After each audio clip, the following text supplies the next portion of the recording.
Assalamualaikum warahmatullahi wabarakatuh. Nama saya Siti Nurhafizah binti Azman, nombor matrik 32120081151. Hari ini kami akan membentangkan tentang laporan prasekolah kami.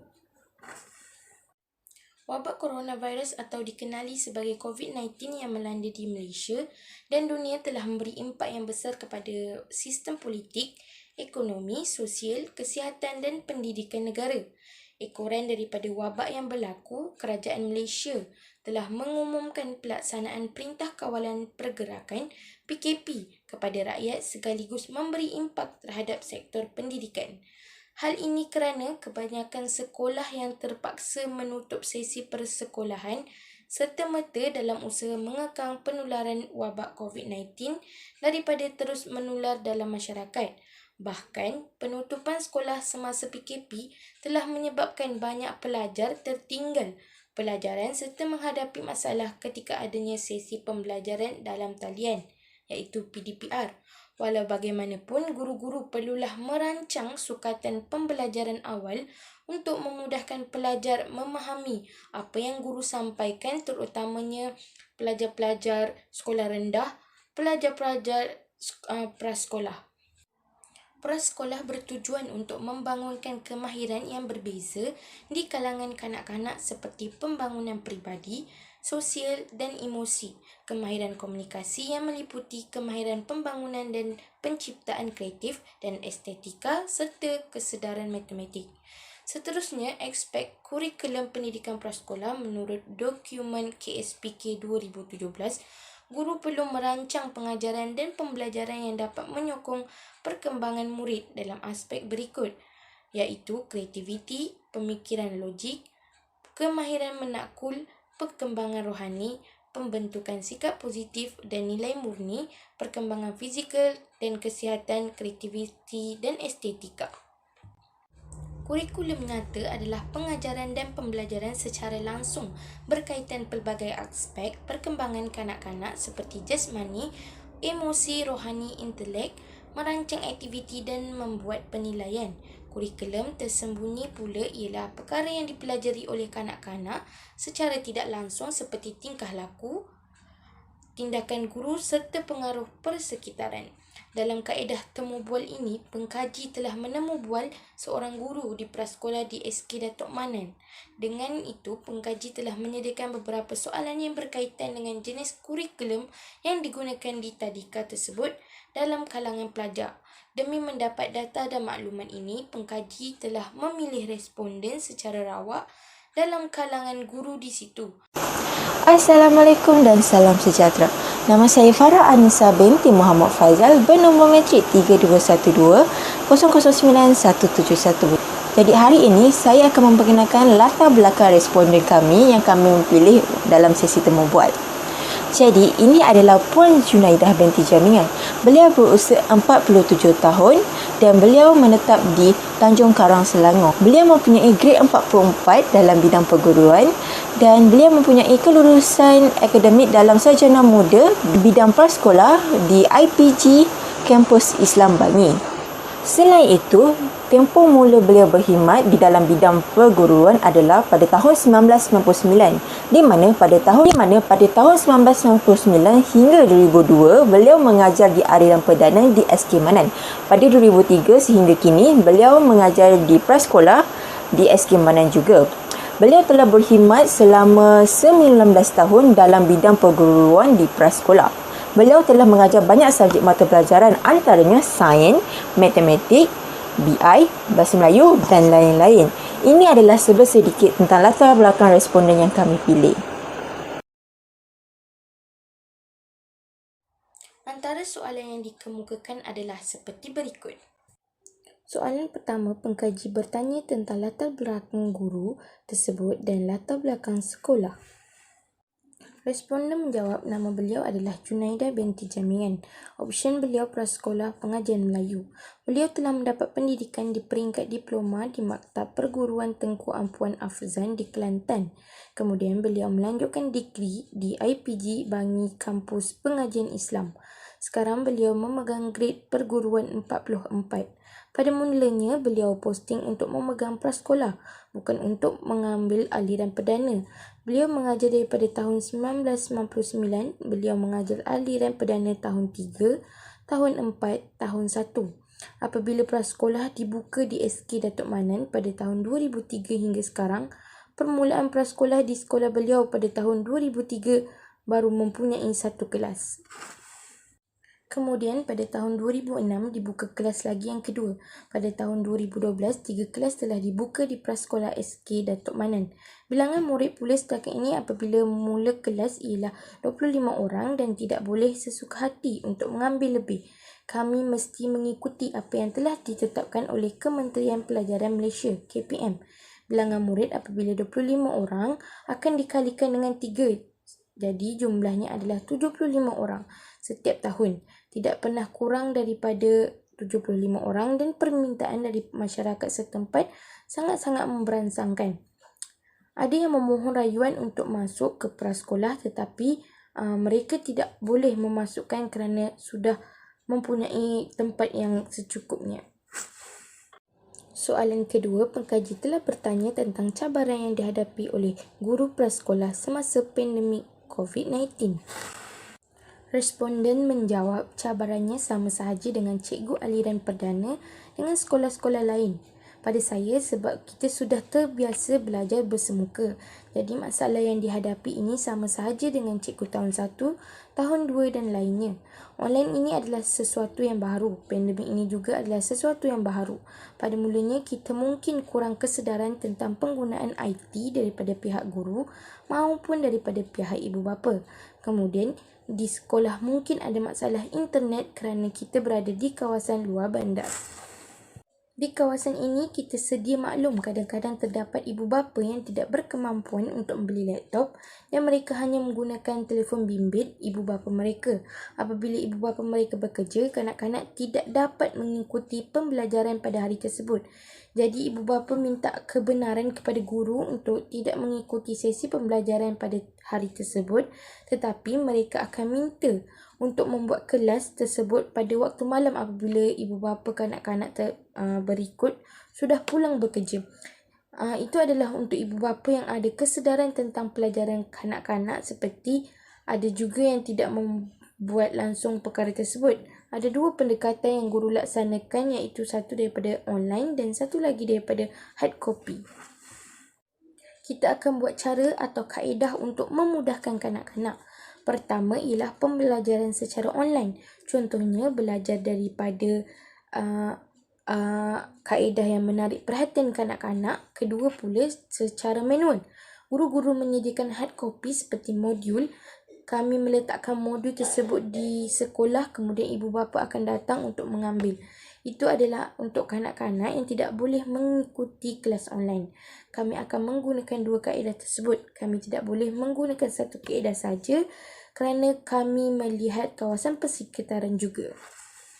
Jadi soalan seterusnya adalah soalan yang ketiga, di mana kami mengajukan soalan, adakah kanak-kanak ini dapat mengikuti pembelajaran secara online dengan baik?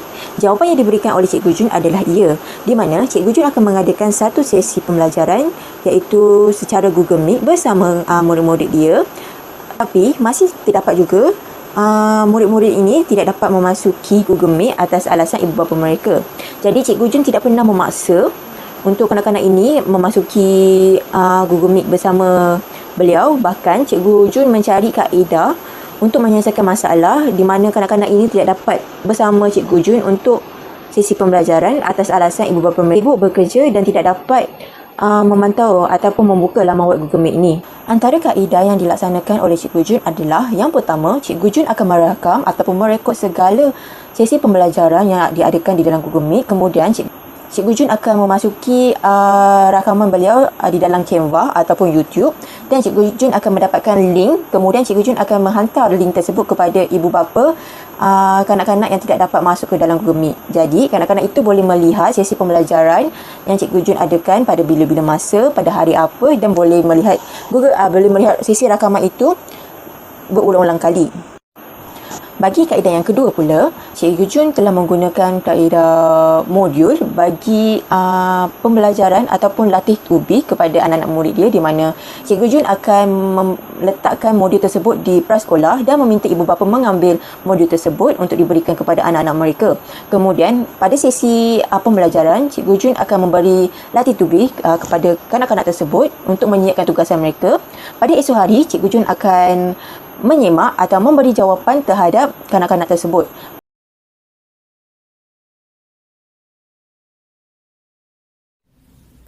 Hai, Assalamualaikum. Nama saya Tengku Nadia binti Tengku Nizam. Saya akan membentangkan soalan yang kelima. Soalannya, apakah reaksi ibu bapa kanak-kanak terhadap norma baru ini? Responden menjawab bahawa terdapat ibu bapa yang masih tidak membenarkan anaknya datang ke sekolah.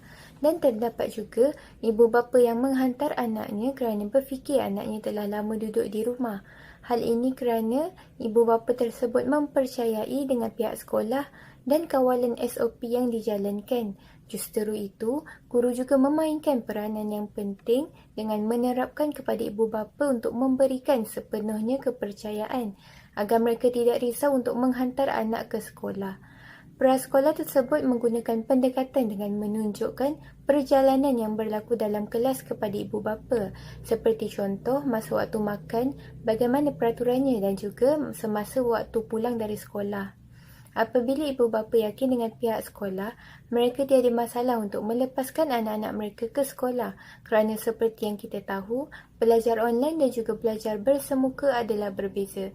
Namun walau bagaimanapun, itulah cabaran kita sebagai seorang guru. Kita akan menerima semua kanak-kanak tidak kira latar belakangnya sekalipun. Seterusnya bagi soalan 6 pula, bagaimana dengan bayaran yuran? Adakah kosnya masih sama atau dikurangkan? Responden menjawab, KPM tidak mengenakan yuran untuk kanak-kanak prasekolah. Hal ini kerana prasekolah ini awalnya adalah untuk murid dan penjaga yang berpendapatan rendah. Maksud berpendapatan rendah adalah mengikut kawasan dan persekitaran di situ. Paling rendah gajinya adalah dalam 3,000. Bagi kawasan kampung pula, kami akan mengambil ibu bapa yang gajinya 1,500 ke bawah. Dari segi barang-barang pula, mereka akan mendapatkan buku-buku dan alatan lain dari peruntukan yang disediakan kerajaan, iaitu PCG. Setiap kelas akan mendapat 2,500 dan guru-guru akan menggunakan duit tersebut untuk beli buku dan alatan lain. Berbeza dengan swasta, mereka akan mengenakan bayaran yuran bagi kanak-kanak prasekolah. Sentiasa dipantau oleh PPD Jabatan Nazir, Unit Kurikulum, JPN maupun PPN kerana SKDM adalah sekolah TS25 berkenaan dengan SOP. Pihak tersebut telah membuat dua bahagian di mana kanak-kanak tidak diperkenankan keluar dari gasan jarak pembahagian dari bahu ke bahu dan ada plan lantainya yang tersendiri. Pihak sekolah sudah menetapkan laluan khas untuk kanak-kanak prasekolah saja, di mana pagar A untuk kanak-kanak prasekolah masuk kerana kanak-kanak mula datang seawal 8 pagi dan pulang juga akan melalui pagar yang sama, iaitu pagar A, kerana mereka pulang lebih awal dari murid yang lain. Manakala pagar B pula terletak di area kawasan padan sekolah tersebut, di mana pagar B hanya dihaskan oleh murid tahun 1 sehingga darjah 6 sahaja. Contoh salah satu peraturan yang telah ditetapkan oleh pihak sekolah dan PPM adalah tidak boleh belajar di luar kelas selain belajar di dalam kelas sahaja, dan kanak-kanak hanya akan makan makanan yang telah ditetapkan oleh PPM dan daripada pihak kantin sahaja. Berkemungkinan perkembangan emosi kanak-kanak tidak sebaik sekarang ataupun tidak stabil. Ini kerana mereka tidak berhubung secara berhadapan antara cikgu dan anak murid. Yang lain kerana perkembangannya yang mula terbatas dari segi sosial, jasmani, emosi dan fizikal. Hai, Assalamualaikum. Nama saya Nurah Wanya Fika binti Zarinal. Hari ini saya akan menerangkan tentang soalan 9. Bagaimanakah seorang guru mengatasi masalah perkembangan bahasa yang terdapat pada seseorang murid yang berada dalam kelasnya? Seperti yang kita tahu, kanak-kanak ini ada yang pemalu.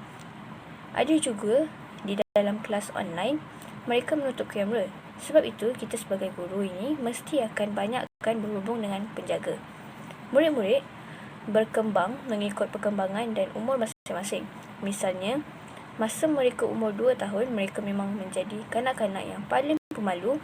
Tetapi apabila sudah 5 tahun atau 6 tahun, mereka akan mula berperwatakan seperti murid biasa. Cara kita mengatasi speech seterusnya, cara kita mengatasi speech delay itu adalah bertanya kepada ibu bapa tentang masalah anak mereka. Kami akan meminta penjaga untuk membawa anak mereka untuk pergi ke klinik atau hospital untuk membuat pemeriksaan atau ujian terhadap perkembangan bahasa anak-anak mereka. Setelah aktiviti di prasekolah dijalankan semasa pandemik. Semasa PKP, kami akan menjalankan semua aktiviti yang mahu dilakukan di dalam talian. Kadang-kadang kalau saya bagi modul untuk mereka, saya akan lihat kelainan dengan apa yang saya lihat sebelum PKP berlaku. Contohnya tulisan murid-murid ini akan menjadi kemas dan teratur. Apabila pihak sekolah bertanya kepada penjaga, adakah benar anak-anak mereka yang melaksanakan aktiviti tersebut, tetapi mereka akan beritahu bukan kanak-kanak yang melaksanakan aktiviti tersebut, tetapi adik-beradiknya. Kami juga akan memberi pengukuhan kepada mereka untuk menguatkan lagi apa yang mereka sudah belajar.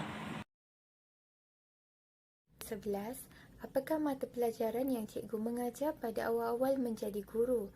Responden menjawab, selepas beliau keluar belajar, beliau mendapat 2 option iaitu prasekolah dan juga pengajian Melayu. Kemudian, beliau sambung degree dan mengambil prasekolah. Tetapi sebelum beliau belajar degree, beliau telah pun pernah mengajar prasekolah suatu ketika dahulu. Seperti Kementerian Pendidikan Malaysia iaitu KPM, pihak tersebut akan memberi peluang kepada pegawai perkhidmatan pendidikan lepasan diploma iaitu PPPLD yang sedang berkhidmat di sekolah di bawah KPM dan sedang mengajar subjek bukan option asal untuk mengikuti program intervensi tambah option iaitu PITO. Seperti contoh, kalau cikgu-cikgu yang mengajar bukan option, dia boleh mengambil PITO supaya cikgu tersebut boleh tambah option.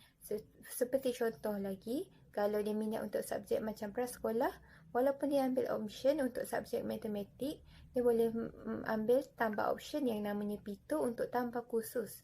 Terdapat ramai juga yang dari kelas perdana yang amat suka dan minat dengan prasekolah, maka dia akan mengambil PITO iaitu kursus tersebut akan berjalan dalam masa lebih kurang 6 bulan. Nombor 12, sepanjang cikgu mengajar, ada atau tidak kenangan pahit dan manis yang mahu dikongsikan bersama kami? Masa mula-mula cikgu mengajar di prasekolah, murid-murid selalu keluar dari kelas ke pintu pagar dan sampai ke masjid. Selepas itu, mereka akan berhenti di depan masjid kerana sebelah masjid tu ada kubur. Kenangan pahit, dahulu masa cikgu mengajar di prasekolah, ibu bapa selalu bertanya kepada pihak sekolah, kenapa tidak mempunyai peperiksaan untuk anak-anak. Cikgu akan terangkan kepada ibu bapa yang prasekolah tidak akan ada peperiksaan dan akan hanya ada penilaian untuk murid-murid. Sekian, terima kasih. Antara cabaran yang dapat dilihat di sini adalah pembelajaran dalam talian yang melibatkan pelajar-pelajar yang masih muda ini. Mereka senang terpengaruh negatif dalam pengetahuan dan kemahiran yang mereka miliki apabila tidak dikawal oleh orang dewasa atau tidak dipantau langsung. Kesimpulan yang di sini, tahap kesediaan dan kepekaan pemimpin pendidikan terhadap perubahan persekitaran dunia yang sentiasa berubah-ubah perlu sentiasa tinggi dan dinamis dalam menggaras tanggungjawab melaksanakan tugasan seharian. Dugaan dan cabaran dunia pendidikan datang secara silih berganti. Oleh itu, pendidik pada masa kini perlulah membuat persediaan yang menjangkau batas sepadan pendidikan dan peradaban manusia.